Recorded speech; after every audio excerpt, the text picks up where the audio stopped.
Welcome back to Reading Between the Lies with your host, Edward Kavik, or James G, whichever you prefer. Tonight, it's not going to be about politics like it usually is, okay? For one, I'm trying to stray away from that. Tonight, it's going to be about some horrible stuff. It's a house of horrors, actually. This house behind me. I used to live there. Back when I was in my late teens, I want to say. Like back in, what was it, almost 1990. Okay. I started staying at this house with a friend of mine who lived there with his family. I was kind of between places. So I moved in. My bedroom was on the first floor for a while. This place was very creepy. To the point where you could actually say it was very haunted. Mind you, all this is true. Let's see. First thing, there was a situation where everybody was in the front room. We heard a bird in the kitchen. Then, we all went in the kitchen to see if, a bird had gotten in, trapped. As soon as we got in the kitchen, we heard a bird in the front room. We thought that was strange. And then, let's see, there was another time when basically, me and a Hispanic friend of mine and the other friend that lived there, well, he had a couple of girls over. He was telling them ghost stories, trying to scare them about the house. But me and this Hispanic friend of mine, we decided that we were going to go to the restaurant, get a bite to eat. So we excused ourselves, went out the front door, went to the back, we went downstairs into the basement first. Then we started making noise in the basement and making it sound like something was walking up the stairs, to scare them. After a while of doing that, we left, go to the restaurant, we got a bite to eat, came back. They were all huddled together, scared to death, freaking out. We played dumb, asked what was going on. Well, they kept telling us they heard pounding coming from the attic. Well, eventually, we told them we were in the basement making noise, and they told us straight out they didn't hear anything in the basement. Everything was coming from the attic. That freaked us out, too. And then, let's see, sometimes the TV in the front room would come on, and it wasn't even plugged in, but it would come on. You go in the front room, shut it off, it would shut back off. The cord wasn't even in the wall. My younger brother used to sometimes sleep on the front porch, when he didn't feel like going home. Right before dawn, he would hear lots of noises in the attic. And see, my bedroom was on the first floor, which all the bedrooms were on the first floor. When I would try to go to sleep, I would hear walking around in the attic. And it wasn't normal walking like you would hear, footsteps. It was like they were dragging one foot. Freaked me out because I knew there was no one in the attic. And then, I'd tell my friend about it. He'd be like, yeah, I know, they were used to it. Like he, for example, was upstairs in the attic one time with another friend of his. Well, they were heading downstairs, down to the first floor. And see, when you come down the stairwell, from the attic, you kind of go into like a clothes or a coat closet, and then you come out to the front room, So he flew past the other friend to get out of there. The other friend of his turned to look to see what the hell was going on. He seen a very large guy with long dark hair standing at the top of the stairs, holding a box. Mind you, he was right behind him out of there. Box came flying down. I found that out after one night I was trying to go to sleep. I think I was sleeping at the time. And you know how you get that feeling that you're being watched, you know? Well, I got that feeling. So, I opened my eyes. And I'm laying on a top bunk. And everybody here probably knows how high a top bunk is.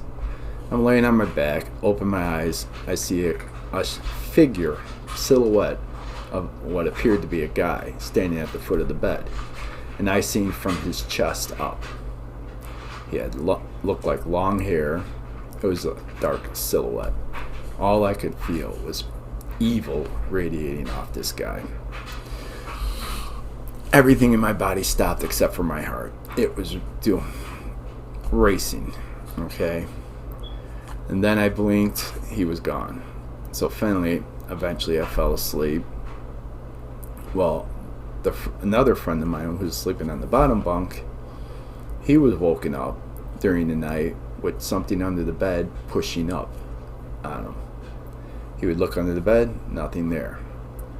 But then it would push again, like someone was under the bed pushing, upward. But he tried to ignore it, went back to sleep. And then let's see, another incident in that house that I lived through. My friend's sister seen that my bedroom light was on, so she shut it off. A few minutes later, it was back on. So she shut it off again. Turned right back on after she left. And this went on for a while. And then she told me about it in the morning. I tried to keep a straight face because when I was laying in bed that night, every time I opened my eyes, the light was off. I turned it back on because I was scared to sleep in that room, especially in the dark. Eventually, I moved my bedroom up into the attic, right by the front window. Had no issues there. Didn't hear nothing, didn't see nothing. Quite comfortable, Had good night sleeps. And let's see, the basement was pretty evil too. It was a dark, gloomy, partially done basement. But this house, you just felt evil in it. Okay? Literally evil. I really had no idea too much. Except one of my other friends that lived down the street, he told me a serial killer used to live there. And I was like, what? This guy named Robin Getch used to live there. He used to kill prostitutes and other women. Him and a few other people that helped him. So I tried to ignore it. And then this other woman I knew in the neighborhood, she worked at the toll booths on the highway. She would come home late at night. She would go to the corner restaurant, have a bite to eat, and Robin Getz would be in there. And he would ask her, where did you park, And she would in the back, in the alley, because there was a parking lot back there. And he was like, don't ever park back there. You should park by the front door, where people can see you coming in and out, because there are a lot of sickos out there. So he would walk her sometimes to her car to make sure she got there safely. Then later, she found out he was one of those sickos he was warning her about.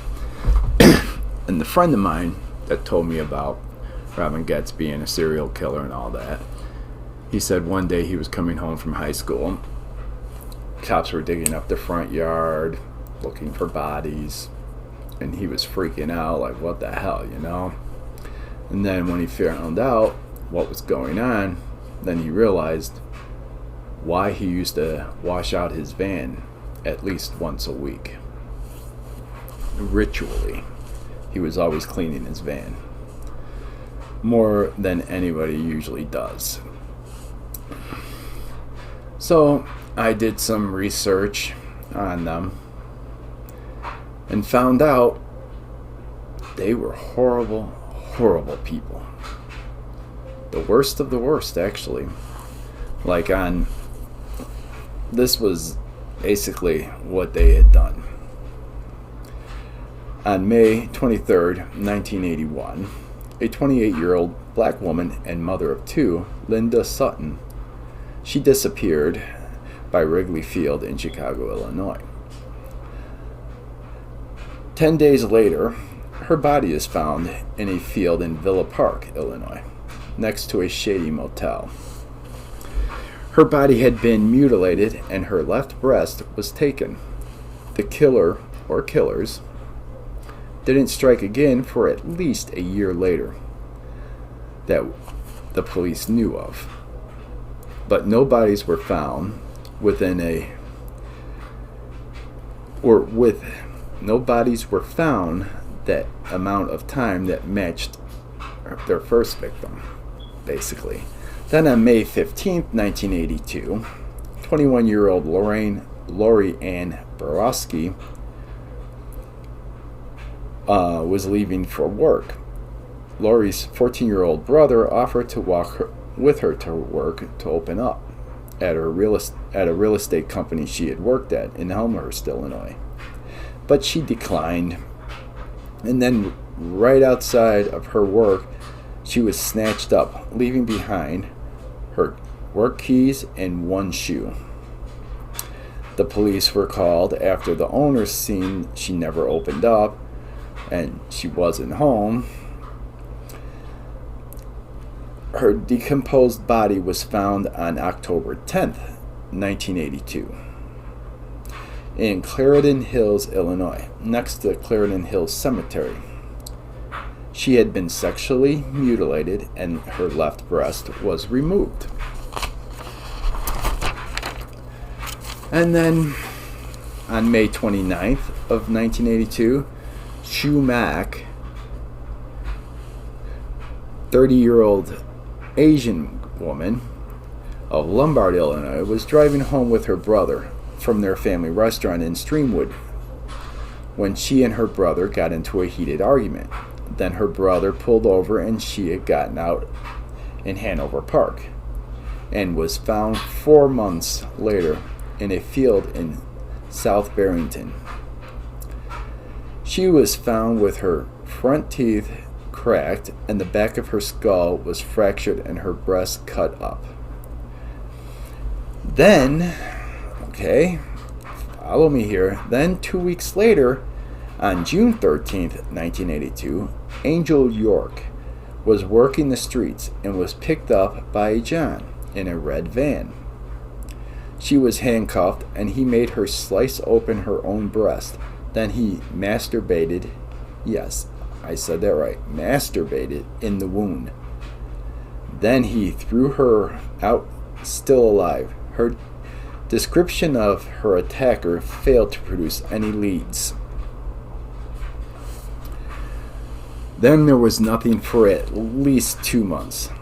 Then on August 28th, 1982, an 18-year-old body of Sandra Delaware was discovered under the Fullerton Bridge at the Chicago River. She was stabbed, strangled, and her left breast was removed. Then September 8th, 1982, the body of Rose Beck Davis, a 30-year-old marketing executive from Broadview, is found in Chicago's Gold Coast neighborhood. She had been abducted, raped, beaten with an axe, and fatally stabbed, and she was, I believe, penetrated with the handle of the axe repeatedly.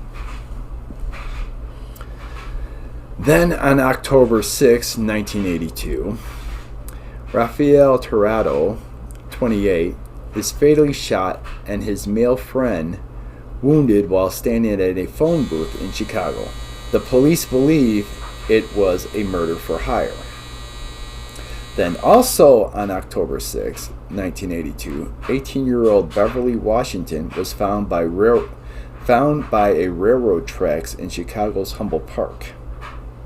She was beaten, raped, sexually mutilated, and her left breast was removed, and right one was slashed, then was dumped out of the van. She ended up living and was able to tell the police what the van looked like and what her attacker looked like. Then on October 20th, 1982, the police stopped a reddish-orange van that fit the information of the 18-year-old survivor had told them. The driver, Edward Spritzer, 21, didn't fit the man she saw, but he wasn't the owner, so he took police to his boss, Robin Gett, a carpenter/electrician who owns the van.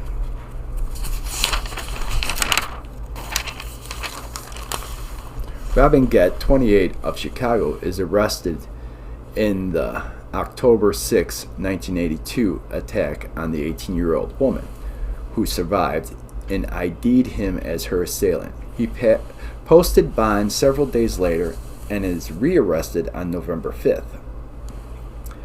After further investigation, though, the police discover that in 1981, Robin Gett had rented a room in a motel with 3 friends, each with adjoining rooms. The motel manager believed they were some kind of cult. Then the police pick up Andrew Kokoralis and Spritzer, the first man that they stopped. They confessed to up to 17 murders. They were dubbed the Ripper Crew, or the Chicago Rippers, a nod at Jack the Ripper.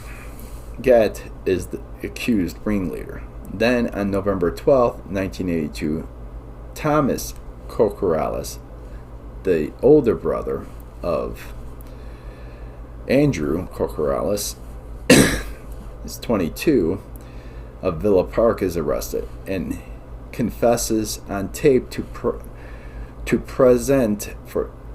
be present for 3 of the sex slayings. When interrogated, Thomas Kokoralis confessed that he and the others had taken women back to Gett's house, the house I used to live in, because his wife worked nights and his 3 kids were asleep. In the attic, which he called his satanic chapel, there they would rape and torture the women and amputate their breasts with a wire garrote. Kokoralis went on to say that they would eat parts of the severed breast as kind of a sacrament and that Gett would masturbate into the breast before putting them into a box.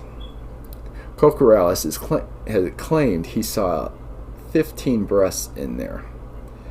But then they all changed their stories. No one would testify against Robin Gett. But they had enough to try all of them. This was their sentence. The first person I would like to talk about is Robin Gett. He was born November 30th, 1953, at age 68. Criminal status: he's incarcerated. Convictions for attempted murder, aggravated kidnapping, deviant sexual assault, and rape. Criminal penalty: he received 120 years imprisonment. Imprisoned at Lawrence Correctional Center, but at time, which is like 70 years, so he should be out 2048, I think it is. And a little tidbit about him is back in the 70s, he used to work for none other than John Wayne Gacy, the Killer Clown, another notorious serial killer. The chances of one serial killer working for another serial killer very slim. And John Wayne Gacy, in a few interviews, had stated that he had help, but never or always refused to mention who had helped him. Some people believe it was Robin Gett. So Gett would possibly be getting out of prison if he survives. Okay? And now we have Edward Spritzer. He was born January 5th, 1961, age 61, in Illinois, U.S. Criminal status, also incarcerated. Convictions, first-degree murder, 5 counts. Attempted murder, armed violence, 2 counts. Aggravated kidnapping, 3 counts. Deviant sexual assault, rape, 2 counts. Criminal penalty, he received the death penalty, but was commuted to life imprisonment. Imprisoned at Statesville Correctional Center. Another man that should never, ever see the light of day again.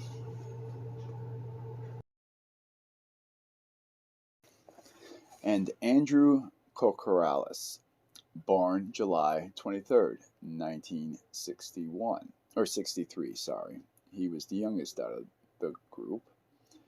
He died on March 17th, 1999 at age 35 at Tams Correctional Center, Tams, Illinois. Cause of death, executed by lethal injection. Criminal status, he was executed. His convictions were first-degree murder, 2 counts. Aggravated kidnapping, 2 counts. Rape. Criminal penalty, death. He was the last to die in Illinois. Now we have Thomas Kokorales, the older brother of Andrew, born July 10th, 1960, age 61. Criminal status, released. Convictions, first-degree murder. Criminal penalty, life imprisonment.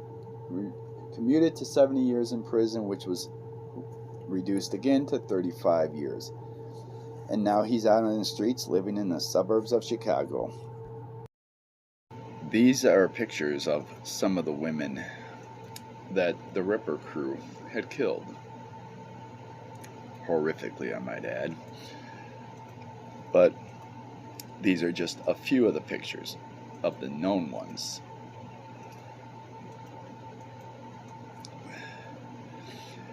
Total of supposedly 17 to 18 women and 1 guy were killed. And this is the Ripper crew. Okay, one of them is finally dead. And this is the house that Robin Gett used to live in, where allegedly mostly all of his murder, or majority of his murders, possibly took place in. And this is also the house I was speaking about in the beginning of this video that was severely haunted, almost on a nightly basis. But yes, I used to live there almost 9 years after Robin Gett went to prison. It was a horrible, horrible house. It burned down, thank God. And here is the attic, where his altar was, where they did their satanic rituals, and allegedly where they were probably doing the killings, eating parts of women's breasts and other sick stuff that they did, all while his 3 children were sleeping downstairs and his wife was at work. And right there in the corner where the altar was also right where my bedroom was. But nothing seemed to bother me while I was sleeping up there. That was strange. Okay? So that's it for those.